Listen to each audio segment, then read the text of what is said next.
How's it going, Rogues Gallery, and welcome to another Flesh and Blood sort of deck tech video here on Red Zone Rogue. Today we're going to be taking a look at Sam Dando's top 4 Chicago Brawl UZURI list. Yes, UZURI breakout debut, getting into the top 4. Oh man, that whole top 8 was absolutely stacked. We had Brody Spurlock beat Michael Hamilton, with Michael Hamilton playing Icelander and Brody playing Azalea. Oh, dude, it was so sweet. We had an Azalea mirror match at the end, and like I said, we also had an UZURI getting into the top 4, which is crazy. So we're going to talk about that UZURI list today, and I'm going to just give you my thoughts on it.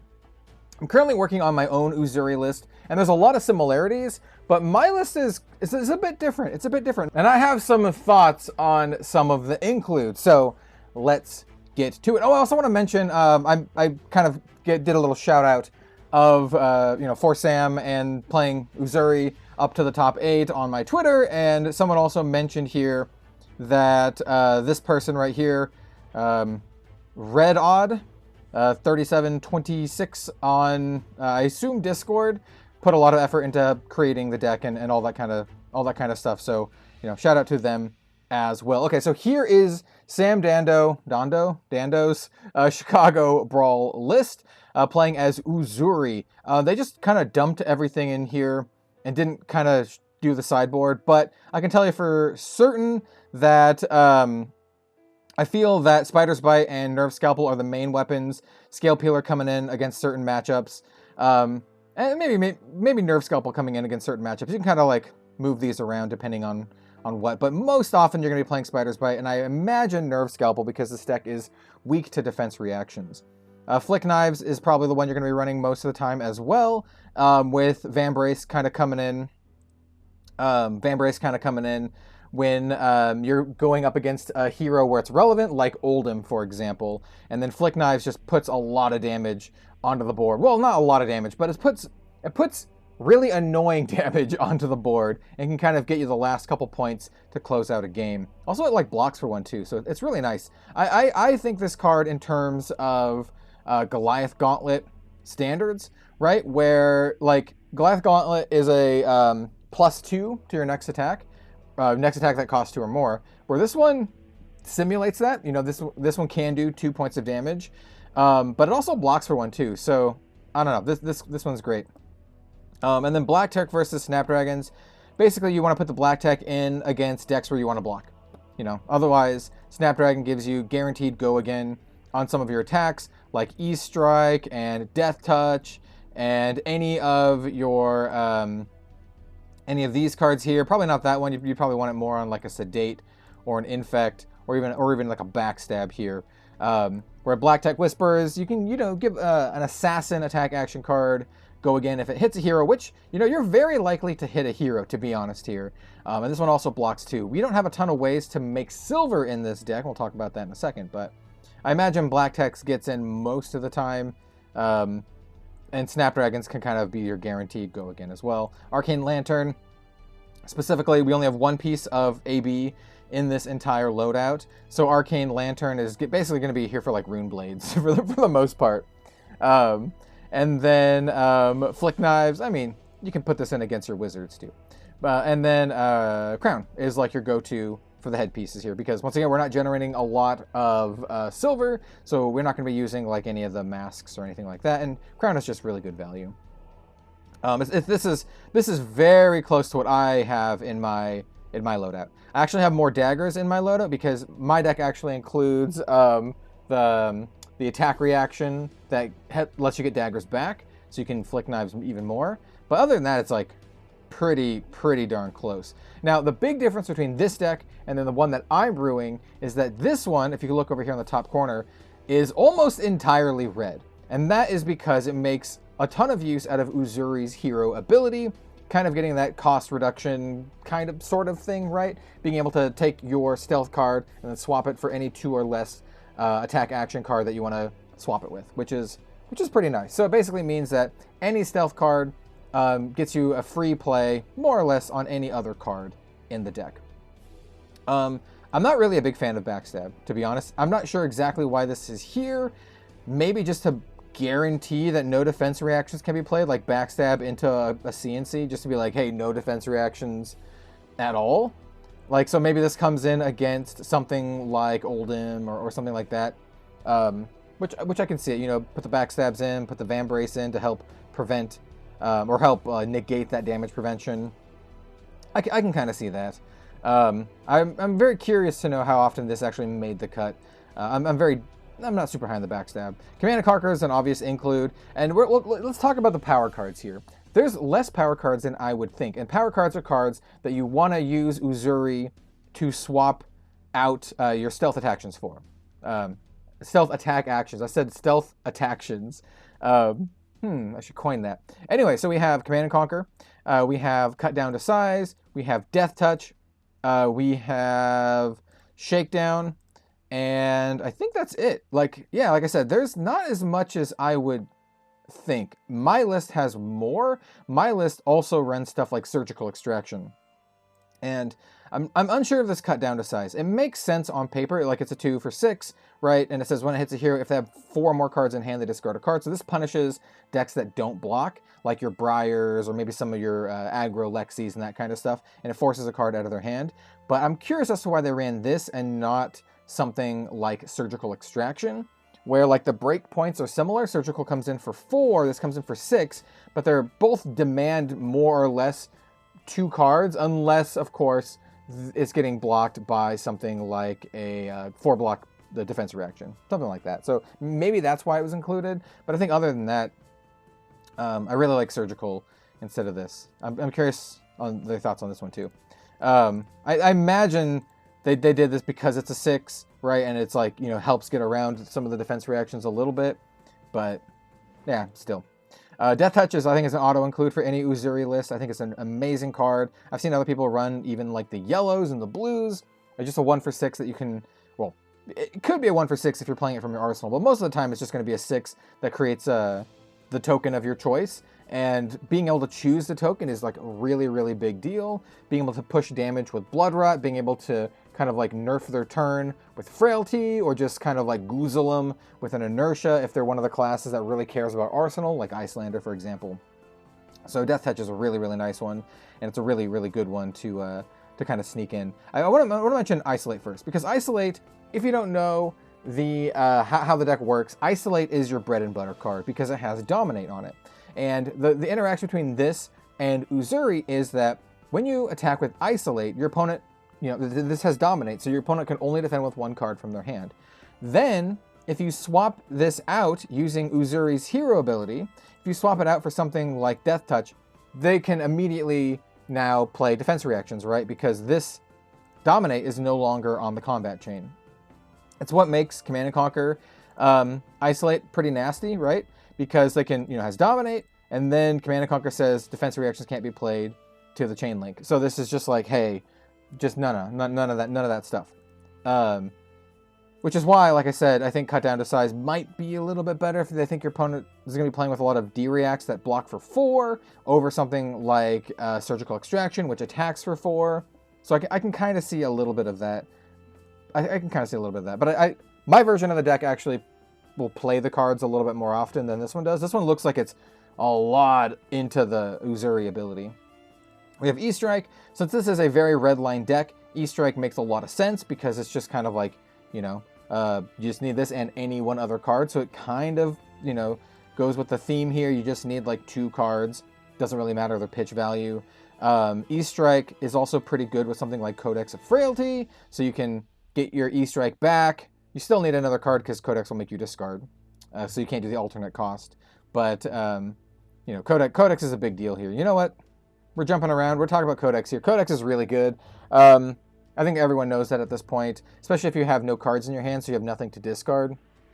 It's really good. Each hero puts an attack action card from their graveyard face down into their arsenal. Each hero that does discards a card, and you create a Ponder token, and they get a Frailty. The Ponder is really, really good. Helps you set up for a nice little 5-card hand on your next turn. And then getting your card back is great. I really like getting the Isolates back because Isolate is the best stealth card. We also have in this list, we have a couple other stealth cards like Infect and Sedate. And these both come in depending on what you're playing. Though Infect probably gets in most of the time. So yeah, Codex of Frailty is really great. And also, like, you know, if you don't have anything to swap in, you know, to make use of your Isolate, you can always put something like a Death Touch into your arsenal, Command and Conquer, all that kind of good stuff. The fact that we have Tunic in here means that you're mostly going to be using your Tunic resources to play either Death Touch from Arsenal, or your like spikes, your spike with Blood Rot. There's not a lot of things you're going to be paying that 1 into. It does make it so you can actually play a lot of these 2-drops with just a, you know, a one other. So you have, say you have Command and Conquer and cut down to size in your hand, right? That Tunic resource will be really, really important to be able to play this Command and Conquer if you only have like those 2 cards in your hand. So I can see it coming into play here and there. Yeah, I mentioned the stealth cards here. Like I said, there's Infect, there's Sedate, and there's Isolate. Isolate is obviously the best one. It is your bread and butter. I guess there's Backstab too. Like I said, I think Backstab probably is what they want to tech into heavy defense reaction decks, obviously, like Oldhim. Infect probably makes it in most of the time. It's just a nice little 0 for 3. If they, you know, choose to heavily block it, you're just like, cool. I just don't react, and I'll arsenal my Command and Conquer and just do that next turn. Or if they just say no blocks, you're like, okay, you want to take it? You just take it and you get a Blood Rot Pox. That's kind of cool too. You can even use something like Razor's Edge to pump it up to give a stealth card +3. I'm not running Razor's Edge in my list because it's just a little too specific for my liking. Like, it only pumps up the stealth cards, and like I said, we have Isolate, we have Infect, and we have Backstab. You know, you can give your Isolate a +3 to make it a, you know, 6 attack dominate, but, you know, push a little bit of damage through. And Sedate, of course, is one that creates an inertia token, and I think, like I said, you want to put this one in specifically against heroes like Icelander, for example. So this is kind of like a tech card, like a sideboard tech card. You probably don't put this in every single matchup. Shakedown is obviously insane. Just being able to rip a card out of their hand is really, really good. My tips for this is you probably either want to say red or blue, depending on what you're playing against and what you want to do, whether or not you think you can resource starve them. If they're the kind of deck that doesn't run very many blues and, you know, hopes to just get like 1 per turn, or if they are a really red line deck and you think, oh, the chance of hitting a red is really good, like a Dromai or something like that. So like, even without knowing what's in their hand, you can make good educated guesses to make this on hit relevant. Ravenous Rabble, obviously, is just a great little go wide card. It also works a decent well with UZURI, making it always a 5 go again, because you don't actually do the on attack trigger when you swap in UZURI. The same is true for E-Strike, but for the downgrade. So E-Strike will just be a 0 for 5 with no abilities. You don't even get to choose. Whereas Ravenous Rabble will be a 0 for 5 that just has, you know, go again, just staple onto it. So that can be kind of cool. And you can kind of get your opponent when they think you might not have a wide turn. So you can be like, okay, I'm gonna attack with my Infect, and they're like, okay, I'm gonna block 1, block 3 or whatever. And then you swap in the Ravenous Rebel, they take a couple damage, and then you can continue your turn because this has go again. So that's not too bad. Nimblism is an interesting choice for this deck because this is a non-bow with UZURI's hero ability. It just says the next attack action card with 1 or less you play this turn gains +3, and her ability does not count as playing anything, so anything you swap in with UZURI won't get that buff, and then also anything you swap out with UZURI loses the buff, right? So it's an interesting one. I mean, it's a nice one into some of these cards, like a Nimblism into an E-Strike for 10, Nimblism into a Rabble, or Nimblism into a Leave No Witnesses for 7 is quite good, and it also threatens your opponent's arsenal. So this is kind of like a little mini Command and Conquer, which is really nice. And it's also a nice little one that you can play, and one that if you're running Scalers in your matchup, you can get that free go again, which is pretty good. I run Leave No Witnesses in my deck too. In fact, I run the full Isolate, Leave No Witnesses in my deck, the Shakedown, the Infects. I'm not sure if I'm running E-Strikes, but I'm definitely running like the Death Touches and the Command and Conquer. There's a couple here that I'm not running. I also run the Shred. Shred is like insanely good. I really, really like the yellow and the blue in particular.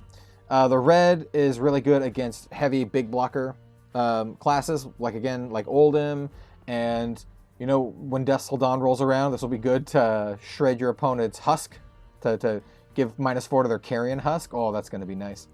So yeah, shreds are really, really nice. I think you just run these in any assassin deck, to be honest. A really good rate. They all block for 3/2, and you can pitch them very well. Speaking of pitch, by the way, since there's very low pitch here, there's 14 yellows and only 5 blues.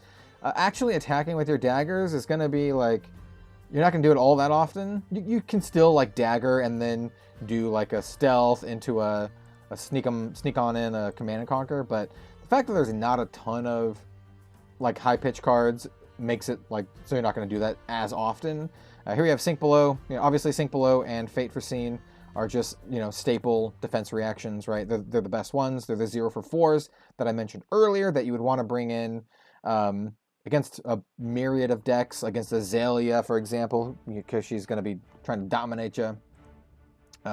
Whereas this other defense reaction that all you got is the opposite. You put this in against the little tiny decks like the ninjas, for example. So yeah, you don't want to, you want to actually get that card draw off of them. Whereas Sink Below, put them in against the big dominators. Spike with Blood Rat's just really good rate. It's basically a 1-for-5. It's a 1-for-3, and then it creates a Blood Rat Pox on hit. And then doing that on an infect, by the way, is really nice, giving them 2 Blood Rat Poxes. Wither, oh, I didn't even see Wither. So yeah, they run the 3, I'm sorry, I didn't see this. I didn't see it at the bottom. Everyone's probably like, they run Wither. Yeah, so Wither, Sedate, and Infect, they run the whole gambit of all of these. Maybe it's just because I like don't respect Wither a lot in CC. I think it's really good in Limited.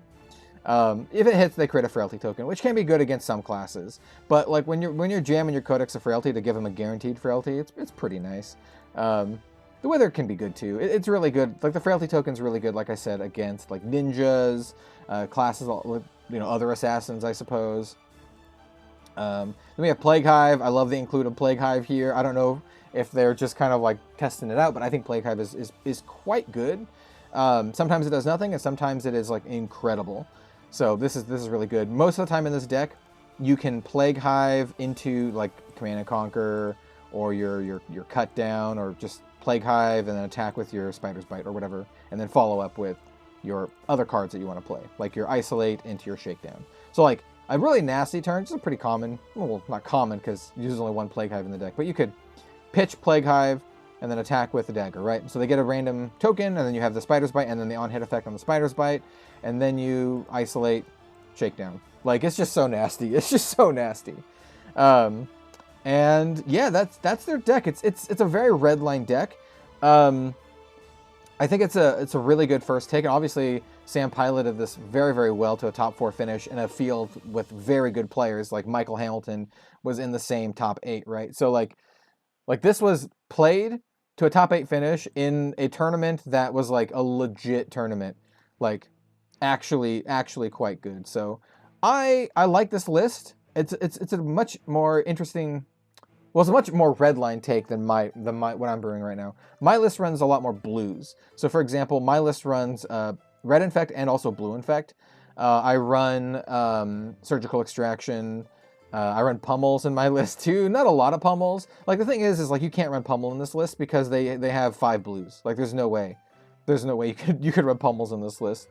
So it's more lean. It's a much more lean deck, and I like it. I imagine a lot of Uzuris are gonna kind of take a lot from this and play like more of this red line strategy, and I don't blame them. I think it's pretty solid, but I'm still playing with my list with like 20 something blues in it, because I really like the play pattern of just being like, you know, dagger, follow up with something else, you know, dagger, isolate, command and conquer, or, you know, whatever it is. So once again, huge shout out to Sam Dando. Like, absolutely awesome job proving that Our Lady Uzuri is like legit. Like, it's really funny when this hero was revealed by myself. A lot of people thought immediately, oh, she's super busted, and then I saw people like, oh, she's like actually unplayable, like really like bad and unplayable. Turns out, in a field with Michael Hamilton, she can get into the top 4, which is not unplayable. So just saying. So anyway, yeah, that's gonna be the video for today. It's kind of a different one. I'm still working on my own deck tech for UZURI. It'll be like the whole, like, we'll have animations and stuff, and it'll be like a fun thing. It'll be my take on UZURI, and it's like, I don't know, 60% of this? It's pretty close. I mean, I think there's stuff that you just auto-include. Infect, isolates, leave no witnesses, shakedowns, like, death touches. There's a lot of this stuff that are going to make into all the UZURI lists. Depending on whether or not you want to do like a more blue list or more red line list, which is really interesting. So thanks for watching, everyone. Let me know what you think in the comments down below. Will UZURI make a splash at Pro Tour Baltimore? Oh, I'm going to be keeping a keen eye out for anyone playing UZURI. She is my favorite hero, so anyone piloting UZURI, I'm going to be rooting for you. You're gonna get the the red zone roots. Oh, I don't know what I'm talking about. All right. Thanks again. We'll see you next time.